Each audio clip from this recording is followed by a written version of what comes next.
जामिया मदनी मस्जिद में दर्स कुरान जो सिलसिलो पंहिंजी तरतीब सां जारी है। अज गुज़िश्ता ॾींहं दर्स में कुरान मजीद के मुकम्मल थियण के बारे में अर्ज़ रखियो वियो। अज वारे दर्स में ताअवुज़ के हवाले से आऊज़ बिल्लाह के हवाले से चंद गालियों चंद गुज़ारिशात अर्ज़ रखियो। हुज़ूर अक़दस सल्लल्लाहु अलैहि वसल्लम जन के जॾहिं पहिरीं वही ग़ार हिरा के अंदर हज़रत जिब्रील अलैहिस्सलातु वस्सलाम खणी करे आया तो पहिरियों आयतूं सूरह अलक़ जो हज़रत जिब्रील अलैहिस्सलातु वस्सलाम पेश कयूं। इक़रा बिस्मि रब्बिकल लज़ी ख़लक़ ख़लक़ल इंसान मिन अलक़ इक़रा व रब्बुकल अकरम अल्लज़ी अल्लम बिल क़लम अल्लमल इंसान मा लम यअलम। इन आयतों का बाद में मुस्तक़िलन मुफ़स्सिर कुरान इमाम जुरैर रहमतुल्लाहि तआला अलैहि इरशाद फरमाइन था कि हज़रत अब्दुल्लाह बिन अब्बास रज़ियल्लाहु तआला अन्हु जन का रिवायत है कि अव्वलु मा नज़ला जिब्रीलु अला नबी सल्लल्लाहु अलैहि वसल्लम क़ाल या मुहम्मद इस्तइज़ सुम्मा क़ाल क़ुल बिस्मिल्लाहिर रहमानिर रहीम। यानी हज़रत जिब्रील अलैहिस्सलातु वस्सलाम पहिरियों आयतूं जॾहिं नाज़िल कयूं संजन की खिदमत अक़दस में पेश कयूं। उन्हीं ॾींहुं हज़रत जिब्रील अलैहिस्सलातु वस्सलाम आऊज़ु बिल्लाहि मिनश शैतानिर रजीम ऐं बिस्मिल्लाहिर रहमानिर रहीम हुज़ूर अक़दस सल्लल्लाहु अलैहि वसल्लम जन के अर्ज़ कयूं तो साईं तव्हां इहो भी पढ़ी छॾियो। ऐं हुज़ूर अक़दस सल्लल्लाहु अलैहि वसल्लम जन इन खां बाद में सूरह फातिहा की तालीम दी वही ऐं सूरह फातिहा खां बाद में वुज़ू जो तरीक़ो ॿुधायो वियो ऐं वुज़ू के तरीक़े खां बाद में हुज़ूर अक़दस सल्लल्लाहु अलैहि वसल्लम जन मुत्तसिलन नमाज बा जमात अदा कई। पहिरीं जेका नमाज साईं अदा कई जमात सां उनमें जमात में जेके शामिल हुआ हज़रात उनमें हज़रत अबू बकर सिद्दीक़ रज़ियल्लाहु तआला अन्हु जन हज़रत अलीउल मुर्तज़ा शेर खुदा रज़ियल्लाहु तआला अन्हु जन ऐं हज़रत अम्मा खदीजा रज़ियल्लाहु तआला अन्हा जन ऐं बाद रिवायत में हज़रत ज़ैद रज़ियल्लाहु तआला अन्हु जन जो ज़िक्र भी मिले तो हुज़ूर अक़दस सल्लल्लाहु अलैहि वसल्लम जन जॾहिं पहिरीं जेको आहे सो नमाज जमात सां अदा कई उन वक़्त इहे जेको आहे सो अफ़राद हुज़ूर अक़दस सल्लल्लाहु अलैहि वसल्लम जन जे पोयां बीह करे नमाज अदा कयूं। आऊज़ बिल्लाह के बारे में इन करे तालीम ॾिनी वई आहे त इंसान जॾहिं भी को भलाई जो कम कंदो आहे तो शैतान उनके अंदर रुकावट ऐं रुकन ज़रूर विझंदो आहे। जॾहिं भी को भलाई जो कम इंसान करण चाहे तो ख़ास तरह से कुरान मजीद की तिलावत है तो जॾहिं भी को भी इंसान मुसलमान जॾहिं कुरान मजीद की तिलावत शुरू करे तो उन वक्त शैतान दखल अंदाज़ी करे तो विशेषता विझे तो जैसे करे जेको आहे सो उन नेकी वाले कम का इंसान गाफ़िल रही वने तो या बुराई जो कम है तो उन बुराई के कम में हिम्मत ॾियण के लाए ऐं बुराई के कम के लाए उन्हीं में वधा जेको आहे सो उन शख्स के तैयार करण के लाए वो शैतान वरी जेको आहे सो एक दखल अंदाज़ी ॾींदो आहे जंहिंमें जेको आहे सो इंसान उन गुनाह वाले कम में जेको आहे सो अगराई कंदो आहे। तो तंहिंजे करे अल्लाह रब्बुल इज़्ज़त जे तरफ़ां इहा जेको आहे सो तालीम ॾिनी वई त जॾहिं भी कोई भलाई जो कम जेको आहे सो शुरू कजे ख़ास तौर पे कुरान मजीद जी जेको आहे सो तिलावत तो उन वक्त जेको आहे सो अऊज़ु बिल्लाहि मिनश शैतानिर रजीम जा अल्फाज जेको आहे सो तिलावत कजनि ऐं उन्हीं खां बाद में जेको आहे सो कुरान मजीद जी तिलावत कजे। यानी अऊज़ु बिल्लाहि मिनश शैतानिर रजीम जो पढ़णु कुरान मजीद सां ख़ास है सुन्नत है बाक़ी जेके भी कम आहिनि उन्हनि सां जेकॾहिं आऊज़ बिल्लाहि मिनश शैतानिर रजीम पढ़े थो त उहो बहितर आहे। बाक़ी ख़ासि जेको आऊज़ बिल्लाहि मिनश शैतानिर रजीम आहे उहो क़ुरान मजीद सां पढ़णु सुन्नत आहे। बाक़ी जंहिं बि कम में जेकॾहिं जेको आहे नेकी जो को बि कमु करे थो उनमें जेकॾहिं इब्तिदा आऊज़ बिल्लाहि मिनश शैतानिर रजीम सां करे थो पियो इहो हिकु बहितर आहे। बाक़ी सुन्नत अमल क़ुरान मजीद सां आहे। त अहिड़े तरीक़े सां बाज़ जेको आहे सो तावुज़ उन जो मुख़्तलिफ़ जेको आहे सो अल्फाज़ अचनि था अहादीस मुबारका में ऐं मुख़्तलिफ़ जेको आहे सो रिवायात में उहे अल्फाज़ मिलनि था। जीअं जेको आहे सो आऊज़ बिल्लाहि मिनश शैतानिर रजीम या आऊज़ बिल्लाहि समील अलीम मिनश शैतानिर रजीम ऐं बाज़ रिवायात में मिनश शैतानिल लईनिर रजीम जा अल्फाज़ भी अचनि था। ऐं इन खां अलावा अस्तईज़ु बिल्लाहि ऐं नस्तईज़ु बिल्लाहि इहे भी अचनि था।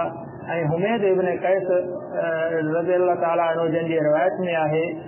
त आऊज़ु बिल्लाहिल क़ादिर मिनश शैतानिल गादिर इहे अल्फाज़ अचनि था। ऐं बाज़ जगह ते आऊज़ु बिल्लाहिल क़विय मिनश शैतानिल गवीय ए मुंहिंजा मां रब करीम तोखां पनाह थो घुरां उन शैतान जी गुमराही खां जेको पाण गुमराह आहे ऐं ॿियनि खे गुमराह करण वारो आहे। मुंहिंजा रब करीम मां इन शैतान खां जेको आहे सो तव्हांजी पनाह घुरां थो इन शैतान जी इन गुमराही करण खां ऐं शर खां। हुज़ूर अक़दस सल्लल्लाहु अलैहि वसल्लम जन जॾहिं हज़रत हसन रज़ियल्लाहु तआला अन्हु जन ऐं हज़रत हुसैन रज़ियल्लाहु तआला अन्हु जन ते नंढड़ा हुया बचपन में पोइ साईं जन जॾहिं उन्हनि ते दम कंदा हुआ जॾहिं उन्हनि ते पढ़ंदा हुआ त पोइ साईं जन ही अल्फाज़ इरशाद फरमाईंदा हुआ जंहिंमें तावुज़ अचे थो यानी आऊज़ु बिल्लाह ओईज़ो कुमा बिकलिमातिल्लाहि ताम्मति मिन कुल्लि शैतानिन व हामति व मिन कुल्लि ऐनिन लाम्मा। अल्लाह रब्बुल इज़्ज़त खां साईं जन इहा जेको आहे सो तावुज़ पढ़ी करे साईं जन जेको आहे सो हज़रत हसन रज़ियल्लाहु तआला अन्हु जन ऐं हज़रत इमाम हुसैन रज़ियल्लाहु तआला अन्हु जन इन ॿिन्ही ते दम कंदा हुआ। ऐं इन जो तर्जुमो ही आहे त मुंहिंजा रब करीम मां हिन ॿिनि खे तो रब करीम जे हवाले करां थो इन कलमात तामा जी पनाह में ॾियां थो ऐं हर शैतान खां ऐं हर जेको आहे सो मूज़ी जानवर खां ऐं जीत खां ऐं जेको आहे सो नज़र बद जे लॻण वारी अख खां मुंहिंजा रब करीम मां हिननि खे जेको आहे सो तुंहिंजी पनाह में ॾियां थो। साईं इहे अल्फाज़ मुबारक इरशाद फरमाईंदा हुआ। या हुज़ूर अक़दस सल्लल्लाहु अलैहि वसल्लम जन जॾहिं जेको आहे सो कंहिं मंज़िल ते लहंदा हुआ त साईं जन इरशाद फरमाईंदा हुआ आऊज़ु बिकलिमातिल्लाहि ताम्मति कुल्लिहा मिन शर्रि मा ख़लक़। ए मुंहिंजा अल्लाह मां ही सुठनि कलमात तामा सां गॾु ऐं हर उन बुराई खां पनाह घुरां थो जेका मुंहिंजा रब करीम तो जेको आहे सो पैदा कई आहे। ऐं हुज़ूर अक़दस सल्लल्लाहु अलैहि वसल्लम जन जॾहिं निंड खां जेको आहे सो बेदार थींदा हुआ त हीअं जेको आहे सो इरशाद फरमाईंदा हुआ आऊज़ु बिकलिमातिल्लाहि ताम्मति मिन ग़ज़बिही व इक़ाबिही व मिन शर्रि इबादिही व मिन हमज़ाति शयातीन। साईं इहे अल्फाज़ इरशाद फरमाईंदा हुआ। या हुज़ूर अक़दस सल्लल्लाहु अलैहि वसल्लम जन नमाज जे लाइ बीहंदा हुआ त पोइ हिन तरह ते जेको आहे सो इस्तिआज़ो यानी तावुज़ इरशाद फरमाईंदा हुआ आऊज़ु बिल्लाहि मिनश शैतानिर रजीम मिन हमज़िही व नफ़्ख़िही व नफ़्सिही। ऐं हुज़ूर अक़दस सल्लल्लाहु अलैहि वसल्लम जन हीअं बि इरशाद जेको आहे सो फरमायो आहे त जॾहिं बि को इंसान बैतुल ख़ला में वञणु चाहे थो पियो पेशाब जी जेको आहे सो इरादे सां हाजत सां त पहिरियों जेको आहे सो ईअं तावुज़ पढ़े यानी आऊज़ु अल्लाहुम्मा इन्नी आऊज़ु बिका मिनल ख़ुबुस वल ख़बाइस। या जेको आहे सो बैतुल ख़ला खां जॾहिं ॿाहिरि अचे थो तभी जेको आहे सो तावुज़ हिन तरह सां पढ़े गुफ़रानक अल्हम्दुलिल्लाहि अल्लज़ी अज़हब अन्निल अज़ा व आफ़ानी। ए मुंहिंजा रब करीम मां तुंहिंजो शुक्रियो अदा कयां थो जो तूं जेको आहे सो मुंहिंजे जिस्म खां इहा अज़ियतनाक जेको आहे सो शइ ॿाहिरि कढी ऐं मूंखे आफ़ियत ऐं राहत जेको आहे सो अता फरमाई। ऐं हुज़ूर अक़दस सल्लल्लाहु अलैहि वसल्लम जन जॾहिं सफ़र ते वेंदा हुआ त हीअ सफ़र जी दुआ संजन सिखाई आहे अल्लाहुम्मा इन्नी आऊज़ु बिका मिन वअसाइ सफ़र व काबतिल मुनक़लिब व मिनल हौर बादल कौर।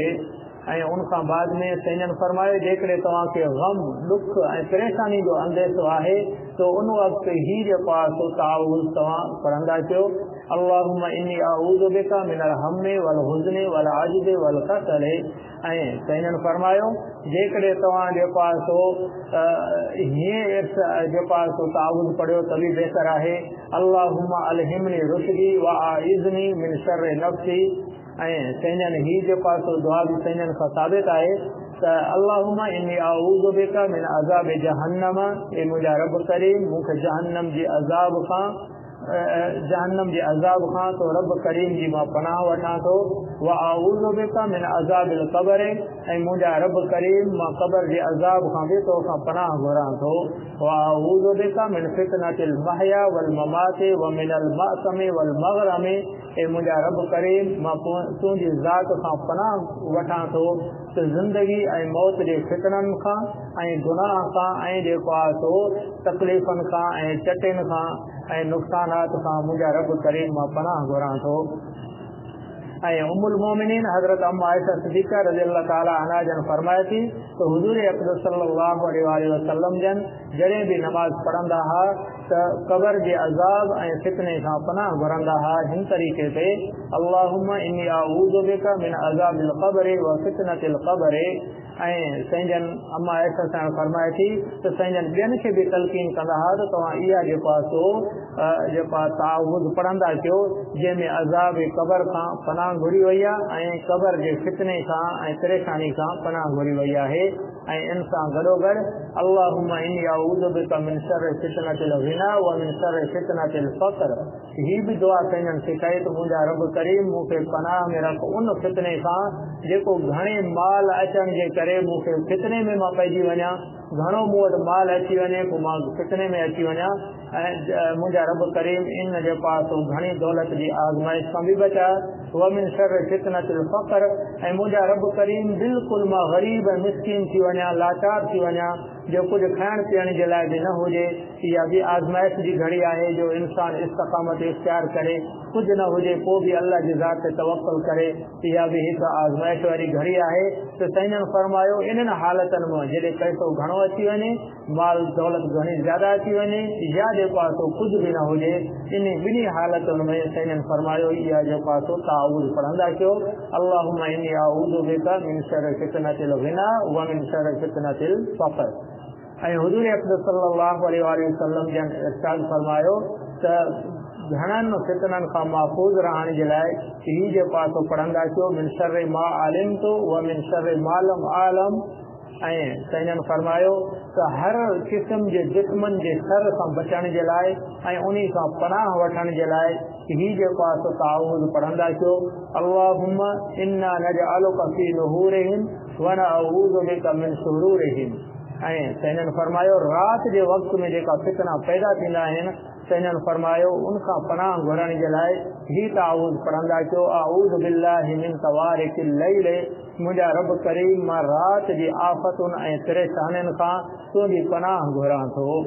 ऐं क़ुरान मजीद जे मुताले मां भी असांखे मालूम थिए थो, इहो त हदीस मुबारका में हुज़ूर अक़दस सल्लल्लाहु अलैहि वसल्लम जन असांखे ॿुधायो ऐं सिखायो ऐं तालीम ॾिनी।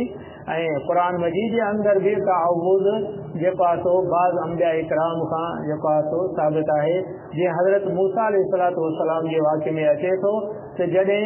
गऊं खे ज़बह करण जे लाइ पंहिंजी क़ौम वारनि खे चयईं त पंहिंजी क़ौम वारनि चयो त हाणे गऊं खे ज़बह करे उनजो टुकड़ो जेकॾहिं कंहिं मुर्दे खे हणूं उहा ज़िंदा थी वञे, इहो ए मूसा अलैहिस्सलातु वस्सलाम तूं असां सां मस्करी करें थो, मज़ाक करें थो। तंहिं ते हज़रत मूसा अलैहिस्सलातु वस्सलाम फरमायो त अऊज़ु बिल्लाहि अन अकून मिनल जाहिलीन, मां अल्लाह खां पनाह घुरां थो हिन ॻाल्हि खां जो मां जाहिलनि मां हुजां। यानी मज़ाक करण, अजायूं मश्करियूं करण, इहो जाहिलनि जो कमु आहे। जो हज़रत मूसा अलैहिस्सलातु वस्सलाम जन इरशाद फरमायो त ए क़ौम, मश्करी करण, मज़ाक करण इहो जाहिलनि जो कमु आहे। मां त अल्लाह जो नबी आहियां, अल्लाह जी शरीयत पुॼाइण वारो आहियां, त मां तव्हां सां कीअं जेको आहे सो मज़ाक करे सघां थो। ऐं हज़रत नूह अलैहिस्सलातु वस्सलाम जे वाक़े मां भी ख़बर पए थी, मालूम थिए थो त अल्लाह रब्बुल इज़्ज़त जॾहिं तंबीह कई हज़रत नूह अलैहिस्सलातु वस्सलाम खे, जॾहिं पुट जे बारे में हज़रत नूह अलैहिस्सलातु वस्सलाम दुआ घुरी हुई, तंहिं ते जेको आहे सो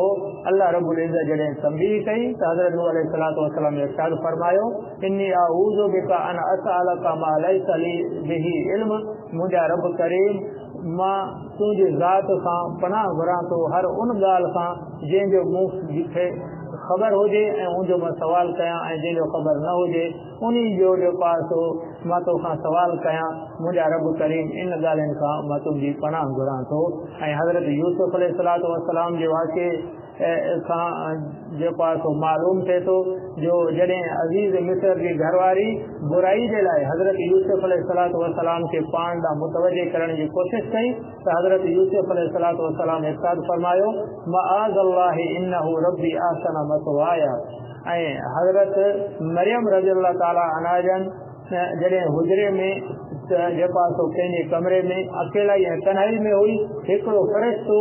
इंसानी शक्ल में जेको आहे सो पहुतो ऐं बीबी मरियम जेको आहे सो घबराइजी वई ऐं चवण लॻी अऊज़ु बिर्रहमान मिनका इन कुंत तक़िया त ए ख़ुदा रहमान जी पनाह में अचां थी तोखां जो तूं जेको आहे सो ख़ुदा खां मूंखे जेको आहे सो ख़ुदा खां तूं मूंखे डिॼाइण वारो आहीं जो तूं अचानक मूं वटि जेको आहे सो पेश थियो आहीं कि इन जेको आहे सो हिकिड़े बीबी मरियम जेको आहे सो शर ऐं फितनो जेको आहे सो महसूसु कयो जो पंहिंजी दिलि जे अंदरि तंहिं ते जेको आहे सो उन इहे ताऊज़ जा कलमा इरशाद फरमाया। ऐं बीबी मरियम जी पैदा जॾहिं थी त उनजी वालिदा ही अल्फाज ताऊज़ वारा इरशाद फरमाया इन्नी उईज़ुहा बिका व ज़ुर्रियतहा मिन शैतानिर रजीम। ए ख़ुदाया मां हिन जेको आहे सो नंढड़ी जेको आहे सो ॿारड़ी खे ऐं इनजी औलाद खे शैतान मरदूद जे शर खां मुंहिंजा रब करीम तुंहिंजी पनाह में ॾियां थी त तूं पंहिंजी पनाह में हिननि खे रखजांइ। बहरहाल गर्ज़ इहो त ॿ सूरतूं जेको आहे सो मुख़्तलिफ़ क़िस्मनि जी बुराइनि खे जेको आहे सो मुख़्तलिफ़ जेके शर थींदा आहिनि बुराइयूं थींदियूं आहिनि उन्ही खां जेको आहे सो पनाह वठण जे लाइ ॿ जेको आहे सो सूरतूं आख़िरी वारियूं क़ुल अऊज़ु बिरब्बिल फलक ऐं क़ुल अऊज़ु बिरब्बिन नास इहे जेको आहे सो असांखे सेखारियूं वयूं त इहे बि जेको आहे सो पढ़ंदा कयो हर हिकु जेको आहे सो बुराई खां पनाह वठण जे लाइ। बहरहाल अल्लाह रब्बुल इज़्ज़त क़ुरान और सुन्नत में ताऊज़ जे मुख़्तलिफ़ अल्फाज़ सां असांखे जेको आहे सो तालीम